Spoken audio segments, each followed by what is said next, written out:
Hi, I'm Scoot, and welcome to Scoot on the Air YouTube. Another episode tonight of The Truth Behind the Microphone. And when I talk about this truth behind the microphone, something I deal with every day of my life, I want to share it with you because I want you to get something from this. I mean, I've learned a lot in my life and in my career. I've been in this business 50 years.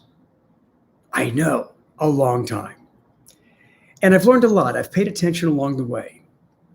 And one of the things that I learned very early in my career was that people are going to hate you. And that's okay. And so as I mention this to you, at the end, I want to talk about whatever it is that you do for a living and the reality that some people may hate you. And that's okay. I think it was the mid 80s when, there were some people who they thought my show sucked. I mean, I was number one in the ratings. I was on top of the world. I'm driving a brand new black Corvette. My life is freaking awesome. And there were people who just didn't like me. They thought my show sucked. And I realized that that's okay. And I also thought about at the time, Bruce Springsteen and Michael Jackson were both really, really popular. But I knew that not everybody liked Michael Jackson. And I knew not everybody liked Bruce Springsteen. So the cool thing is that everybody doesn't have to like you for you to be really, really successful. In fact, in an interview that I did with Tim Tebow, he talked about a comment that Winston Churchill had made once.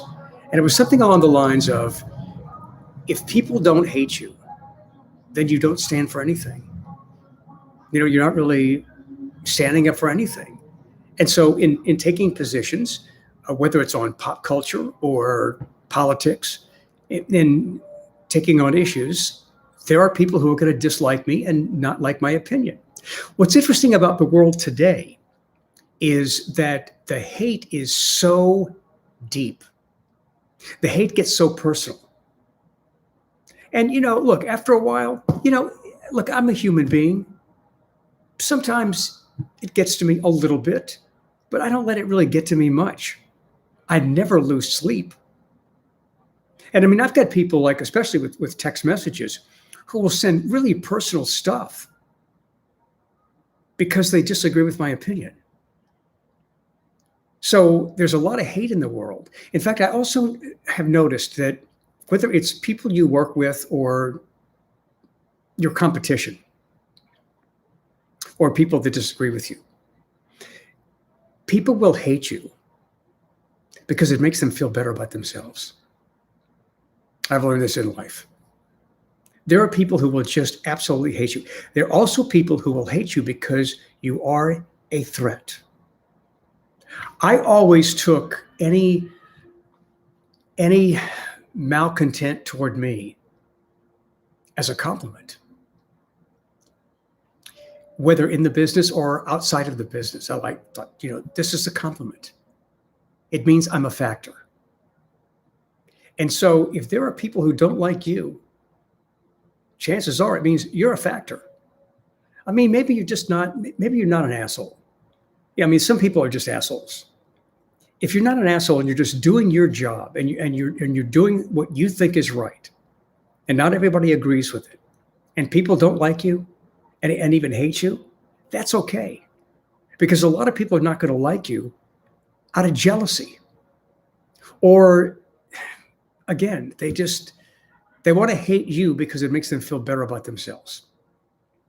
So whatever it is that you do for a living, whatever your job is, if there are people who don't like you, first consider they're jealous.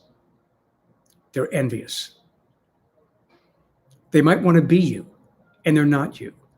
The other thing is, and this is particularly true here in New Orleans, where I live now,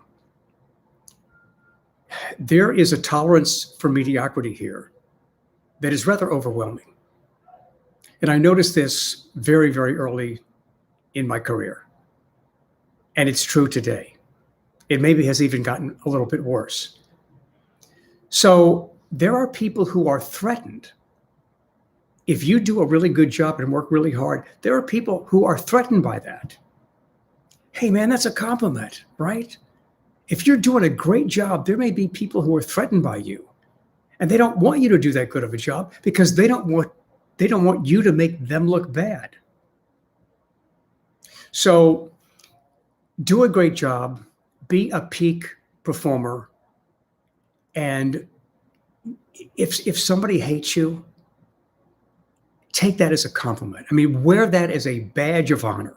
Again, I mean, unless you're just going around just trying to be a jerk, that's a whole different story. But if you're just doing your job and people don't like you for the job that you're doing or what you stand for, that's okay, because not everybody has to like you. And I know things have changed recently, and sometimes we've got 3 people in a presidential race, but theoretically, 49% of America can hate you, and you could become president. Now, I know there's the Electoral College, but just, in theory, like think about having the majority like you. The majority might be like 50.5%. And the rest of the country, the rest of whatever the audience is, can hate you. The rest of the business world can hate you. But if you've got like just over 50%, you've got the majority. And so, that's just a great example of how everybody doesn't have to like you. So I hope you don't let people bother you. And if you have let this get to you, man, let it go. Let it go. And look, it's human to feel something. And as I've said, look, there are a few times that sometimes, it's like, well, it gets to me a little bit. But not really. I don't let it bother me, and I take it as a compliment. So if you are disliked, if you are hated, and you think you're doing a great job, it may be because you're doing a great job. I'm Scoot. Thanks for joining me here on Scoot on the Air YouTube and another episode of The Truth Behind the Microphone.